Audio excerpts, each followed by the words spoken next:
Sorry, you'll have to move it again. Good afternoon. I'm Karen Westbrook. I'm the president of the Jewish Federation of Springfield. It's my honor to welcome you and express our gratitude to Governor Pritzker for hosting the statewide menorah lighting here in Springfield at the Governor's Mansion. We are heartened that during this time of unprecedented turmoil, we are here together to celebrate the Festival of Lights. Light, in many of our faith traditions, serves as a symbol of kindness and compassion, of knowledge and wisdom, of hope and understanding. We are comforted that state leaders have demonstrated their commitment to ensuring that all faith communities who gather together can do so safely. Hanukkah celebrates the miracle of a small jar of oil that provided 8 days of light, as well as a miracle of courageous few who prevailed over many in their struggle for freedom. In the words of Raphael Goldstein, at this time of year, when the sun is almost hidden, the holiday of Hanukkah celebrates the rays of hope and light. Often it is through simple and unrecognizable miracles that we are able to feel the warmth of hope and light. It is my pleasure to introduce the man who needs no introduction to us, our host, Governor J.B. Pritzker, whose commitment to fighting anti-Semitism and hate is deeply admired and appreciated. Karen, thank you. Thank you. Good to see you. Well, it's good to see everybody today. It is a beautiful day, even if a little bit chilly, but I'm glad everybody came, and Chag Sameach to everyone, and of course, Karen, thank you for the kind introduction. I want to recognize our distinguished speakers today, Senator Doris Turner, Temple Israel's Rabbi Arthur Stern, Springfield Chabad's Rabbi Mendy Turin, Temple Brith Shalom's Rabbi Richard Baroff, and of course, Jewish Federation of Springfield President Karen Westbrook, who I acknowledged earlier. Thank all of them. Thank you all for joining us as we unveil the official menorah for the state of Illinois.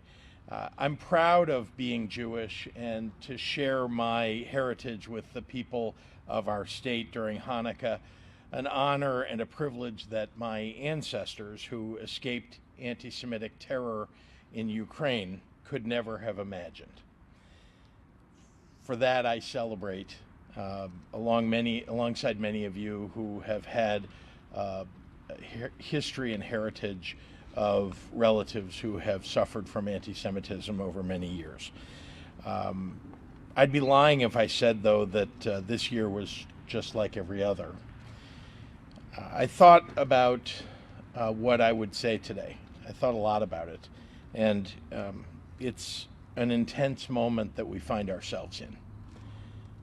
I could spend all of our time together today talking about our community's grief, our sorrow, our fear.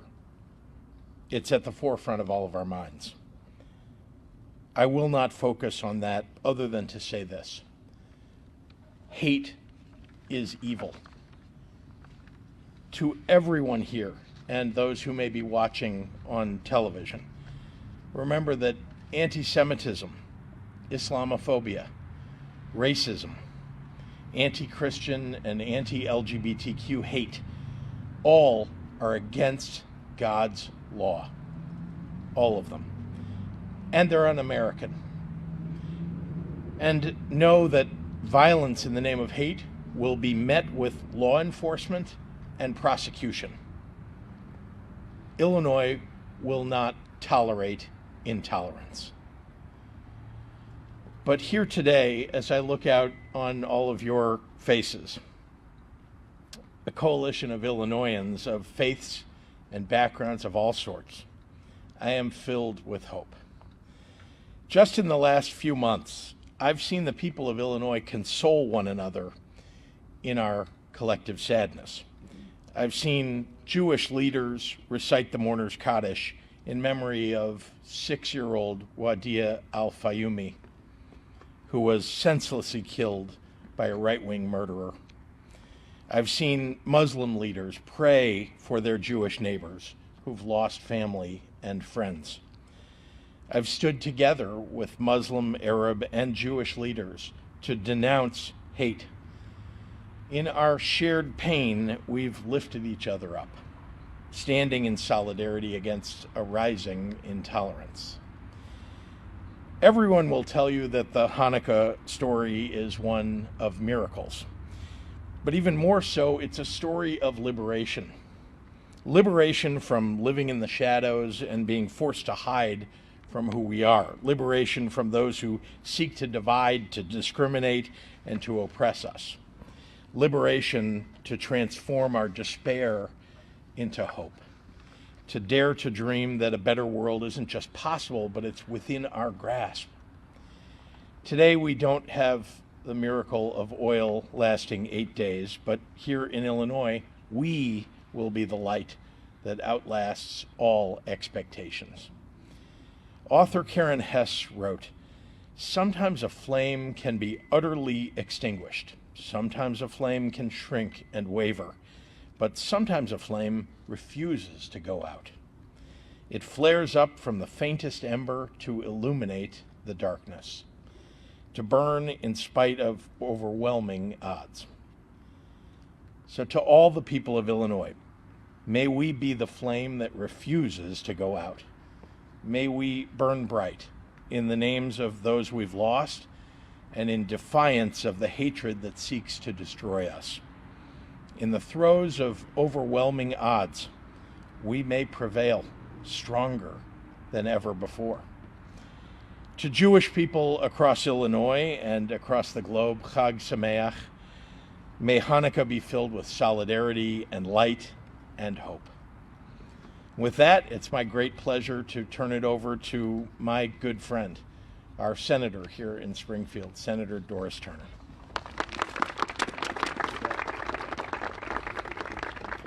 Good afternoon. It is definitely a distinct honor for me to be here with you this afternoon. With Hanukkah comes light and hope. The miracle of light from the story of Hanukkah gives us a bigger picture of coming together toward a better world. And I truly believe, that during this holiday season and every season, we shall strive to continue to bring our communities together with love, light, and hope. Happy Hanukkah. Happy Hanukkah. Okay. Thank you, Senator Turner, Governor Pritzker. I want to first thank Governor Pritzker and First Lady MK for holding this sacred ceremony. And I promised Allison that I would keep this to under an hour. So in today's world, with the brutal attack on Israel on October 7th, I think it's incredibly important that we celebrate the holiday of Hanukkah. And I appreciate Governor Pritzker having us here to do that. Hanukkah is a holiday characterized by its reliance on miracles. The events that took place during Hanukkah are really the last story of the ancient ways. Hanukkah took place thousands of years after Abraham and Sarah left on their journey to build a nation. It took place hundreds of years after the first exile to Babylon and the return under Persian rule. Implanted in the blessings of these candles we are about to light, we praise God for the miracles that were performed for our ancestors. The Jews witnessed so many miracles in ancient times. I believe we could use a miracle today to help us turn our upside-down world right side up again. The time of the Bible was a time brimming with miracles beyond human comprehension.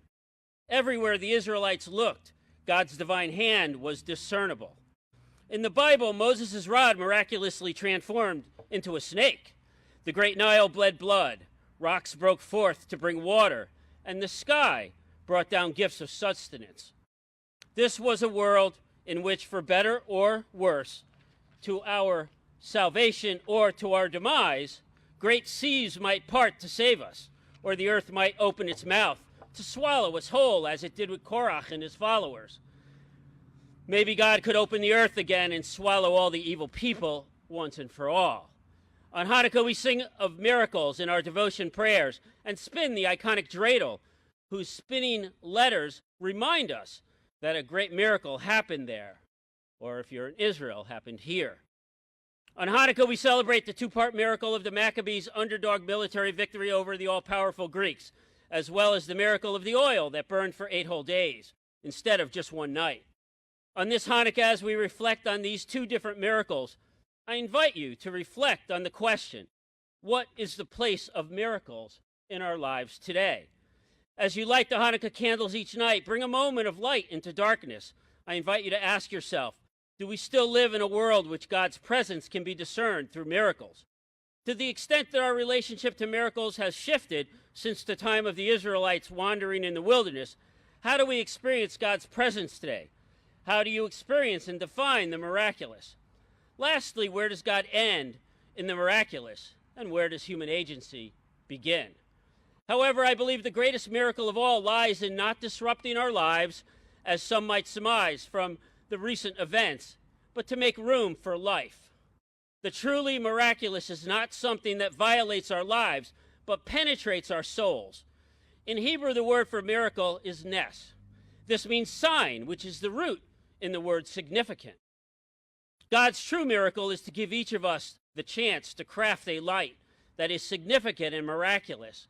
God's light sputters out, as do the candles we light on this holiday, and becomes part of us that drives us to live with wonder, to believe that change is possible, that freedom can be had, and that peace is possible.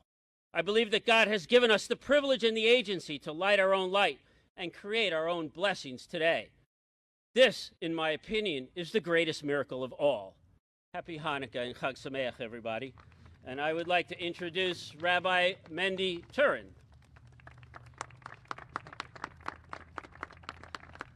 Happy Hanukkah. Thank you to my dear friend, Governor Pritzker. It's an honor to be able to be here. Last year, just lighting the menorah on the lawn without the governor and all of you was not as exciting. A big thank you to Allison, to Marilyn, and to everybody else that helped put this together. And a special shout out to Chabad, Illini Chabad, who came all the way from Champaign, Rabbi Morty and his crew. We're so happy that the next generation of Jewish leaders is able to be with us here today. As we've heard and as we are all familiar, the holiday of Hanukkah is all about the light. And that is the one mission that each of us have. The world can be dark. There can be lots of negativity. Our job is to add light. Of course, there's the light of the menorah, but there's the light of the acts of goodness, the acts of kindness. If each one of us spread a little more light, another mitzvah helps make this world a brighter place, and that is the best way to fight against any sort of darkness or negativity. Governor Pritzker, well before he was governor, took this mantle and went full forth to make sure never to allow hate to prevail and to fight against that and to be the light. So I want to take a moment to bless the governor and all of us that we should learn from him to continue and have the strength to be able to always fight against the darkness, the hate, the evil, the negativity that exists in the world around us. It's within our power to do that. We each can do another mitzvah. We can each do another good act, another act of kindness, and that's how we make the world a better place. As we are now standing in such a time in the world where there are so many hardships, it's even more important to remember this now. I want to ask everybody to join along if you're familiar with the special prayer for peace in the whole world. Oseh shalom bimromav, hu yaseh shalom aleinu, ve'al kol Yisrael, v'imru, v'imru, amen. That's what it's all about. A world where there will be peace, there will be goodness, and it's within reach.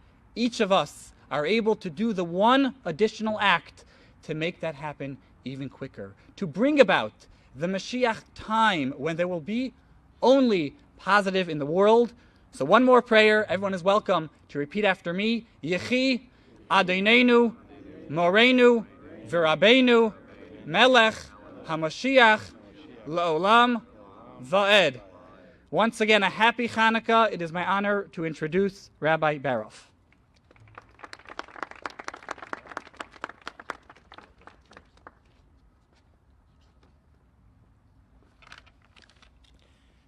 Today we gather to celebrate together the Festival of Lights. Light is one of the most enduring symbols in Judaism and in many other religions and cultures. Light is a symbol of divinity, of holiness, of God's blessings upon us.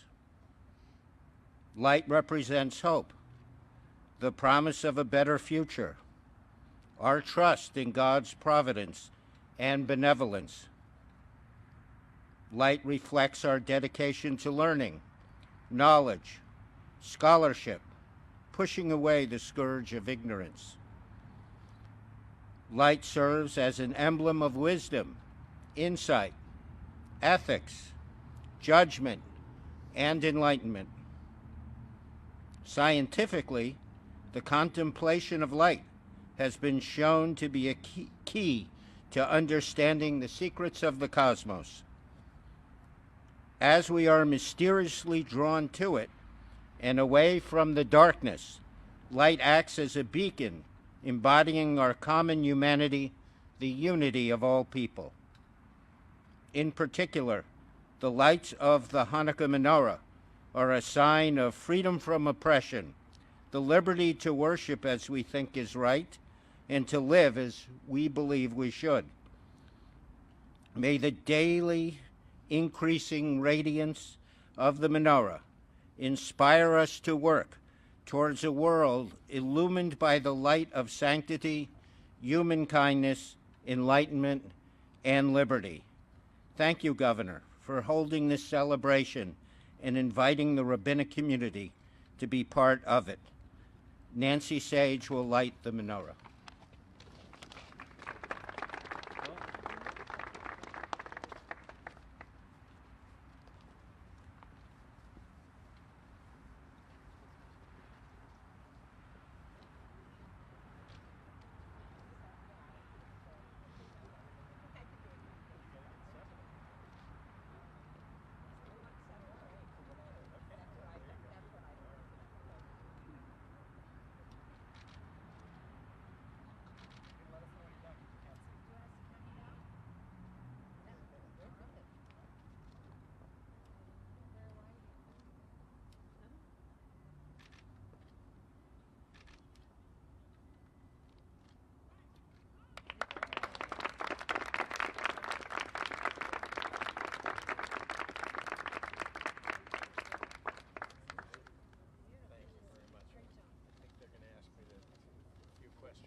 Maybe I need a group of rabbis around me every day when you ask questions.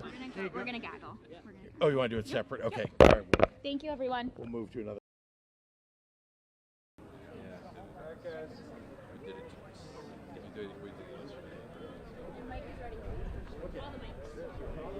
All the mics, these mics and others. All right, good to see everybody.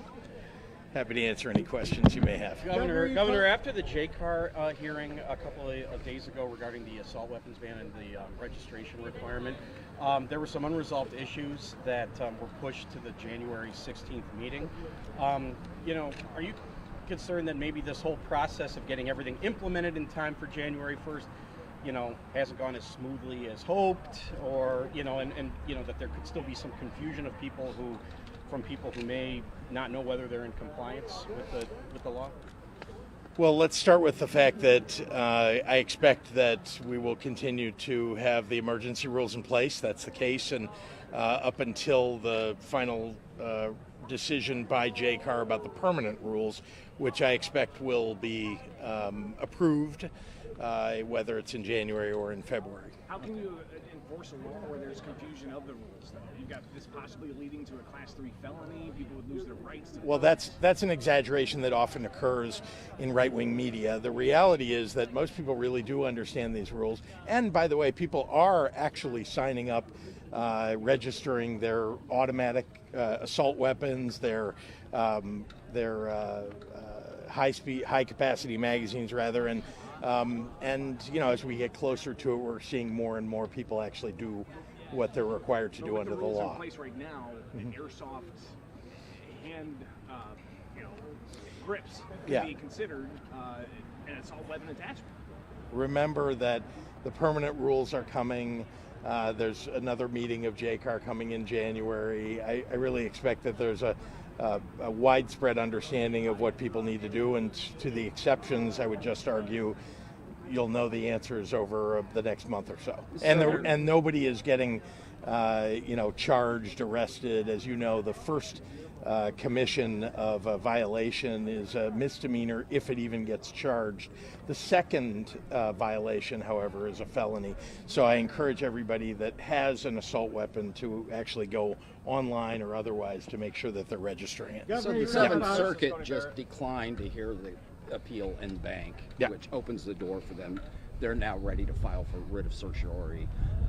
Are you confident that this will survive the current makeup of the U.S. Supreme Court?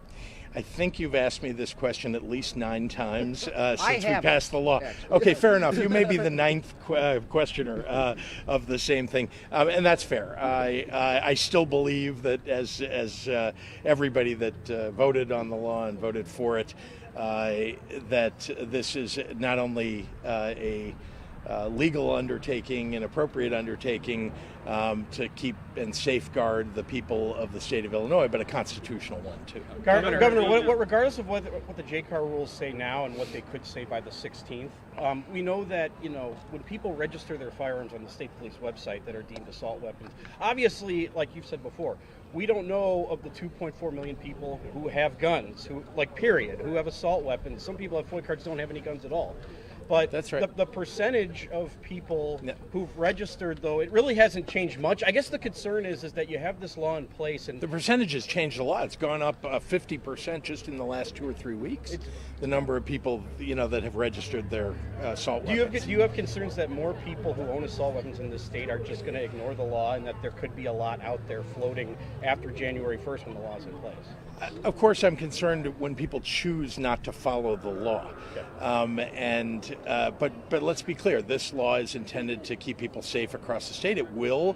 And the truth is that we have so much, frankly, to celebrate about the fact that Illinois is a safer state than many others. We're only the 9th state to pass an assault weapons ban. There's been a 10th since then, and I believe this will continue to grow across the 50 states. Whether it'll reach every state, maybe not, but ultimately there needs to be a federal assault weapons ban, and I favor that. Governor, you talked about Mike. Governor, clearly today you talked about a lot of unity. A lot of people here in Springfield and across here are concerned about Teresa Haley's comments recently that were caught on the video. Can you respond to that, and have you possibly talked to the NAACP? I have not spoken with the NAACP, but I have publicly said, and will repeat to you here, that those comments are reprehensible. They're bigoted, they're false, and I don't know why she said them, and I think she, at a minimum, should apologize to the people that she offended with those comments. Brendan. Thank you. The ICC today rejected the grid plans for ComEd and Ameren. Your response to that, and just in general, the utilities' efforts to modernize under siege, are they happening fast enough? Say I have not seen that ruling today with regard to ComEd and Ameren. But I know that the intention is to actually accelerate the work of moving toward the goals of CEJA. The problem is that a lot of the time over the past, many of the utilities seem to have put in plans, multi-billion-dollar plans, that ratepayers have to pay for. That end up really in the pockets of the investors and owners of the utilities, and not in the ground or elsewhere in actually improving the delivery of energy to people's homes. So I think that's what the ICC is trying to address, but I can't speak to the ruling that came out today. Did you think that could be a stare down in that way coming between utilities and the state on that issue? Because, like you said, it's supposed to accelerate the program, but if utilities are going to say we can't accelerate without raising costs. Well, I don't think that anybody thinks that we need to go without infrastructure improvements among utilities. And so I don't think the goal here is to say you can't upgrade your transmission lines, for example, or your underground natural gas pipelines.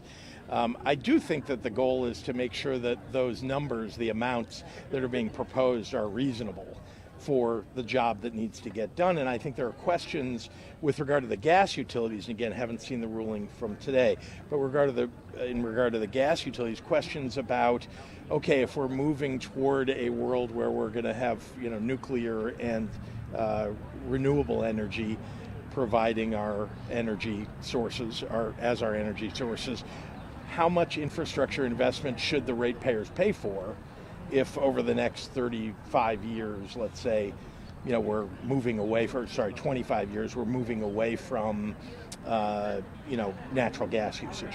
So I think that's the purpose. On the registry, why have a registry of these firearms? Yeah, I'm not sure I understand, because what you want to do is prevent people from purchasing assault weapons in the state, and you want to make sure that you know where those very, very deadly weapons are, who owns them, when and if a crime is committed with one of them. Governor, you talked about hate, all kinds of hate, and is it higher, louder, more widespread than it has been maybe a decade or two ago? And why would one think that it's become more out there? Well, I would say I'd love to tell you that I was around for the worst of it over the last 70 years. But what I can tell you is that anti-Semitism has been around for a long time. But in my lifetime, I have not seen it as bad as it has been over the last several months. And I think that, let me be clear, I believe that the haters, people who are also Islamophobes, people who are also anti-LGBTQ, those are the same people that are rearing their ugly heads around anti-Semitism. And that we should, at this moment, take this time to recognize that we not only have to fight anti-Semitism, but all of the hate that is around. Why is it happening right now? It seems to happen in cycles over the course of history. Here we are again. I think the difference is we have a more enlightened populace, in my view, and I think people who will stand up and fight against anti-Semitism today more than they have in the past. We have to see a subsidence of it, Islamophobia, racism, etc. We have to see a subsidence of it, and I think we all need to stand together and have a rallying cry around this moment to do so. Last question to Jerry. Your budget Jerry. office this year projecting somewhere around $400 million surplus if you consider added spending pressures, but next year... No, you're considering the added spending pressures and coming up with $400 million. Spending pressures is the word they use. Yeah. 1.4 billion surplus, we'll call it that. Okay. So next year, $700 to $800 million deficit. Yep. So how's the discussions looking right now, considering those numbers? Well, it's very hard to project. Let's start with that. Any future years, right? That they do their best. They use basically a set percentage increases in spending, a set percentage increase in revenues in order to come up with these numbers for future years, because it's just so hard to predict. You've even seen during the course of a budget year, where as we get closer to the end of a budget year, we're coming up with new estimates for the following year because things are changing as we go. So just as background, why are they coming up with deficits projected for future years? Just like in the past years, if you look at the projection for last year and the year before and the year before, nobody projected $1 billion for surplus for this year. Last year, I think the surplus, there was actually a deficit projected for this year. If you go back to that 5-year plan, and that's what you're looking at. So that 5-year forecast, we look at as a guide for how careful do we need to be as we move forward in the budget year, thinking about FY25. Hard to say what about the rest of the years that are projected in it, but I think it's a signal to everybody. We need to be careful in Illinois. We have to balance our budget. We have to make sure that we're making expenditures meet revenues, and so if that requires us to reduce the increases that may occur in certain programs, maybe that will be necessary. But again, I think you're going to see different projections as we go forward, just because the economy is changing. Heck, yesterday, I think what we saw, maybe this morning, we saw that interest rates have now been halted, at least the uptick of interest rates has been halted by the Fed. That's already affecting the values on the stock market. It affects whether people want to invest in things. Are you going to borrow money to buy a business, borrow money to buy a house? And projections on Wall Street that we're going to see a downturn of interest rates. That will help everybody that's looking to buy a home. I think it, again, helps businesses decide that they're going to expand, et cetera. So I'm trying to tell you that you can look at the 5-year projections more as an indicator of how careful do we need to be, not as an exact number that we need to follow, like we need to think about making $850 million. How could this all be further complicated by state? How could everything you just said be further complicated by any prospective state funding for the migrant effort in Chicago? And will there be a supplement? Yeah, well, yeah. I'm not in charge of the legislature. Sometimes I'd like to be. Sometimes I'm really pleased that I'm not. But I can say that that'll be a decision by the legislature whether there's a supplement. I do think that what it is going to be a requirement that we make sure in whatever buckets that we've had to pull from to provide the funding that is necessary. And it's not just for the city of Chicago, by the way. You've seen that we have a grant program available to other cities around the state if they're willing to take asylum seekers into their cities. It will help them pay for all of that. So yeah, there are expenditures that need to be covered, and we're going to work on that in the coming years. Sorry, there was another part of your question. I just no, it was really about that. But I was thinking also when the budget's passed in May or June, like what that outlook looks like. It's hard for the migrant. It's hard to say because we don't know from day to day, literally, how many people are going to be arriving, because the governor of Texas and the border politicians genuinely are just making political decisions day by day about what they want to do. Yeah, I think Congress is working on making decisions about the border and about comprehensive immigration reform, and I hope to be hearing more about that as you see they're in negotiations, I think, right now.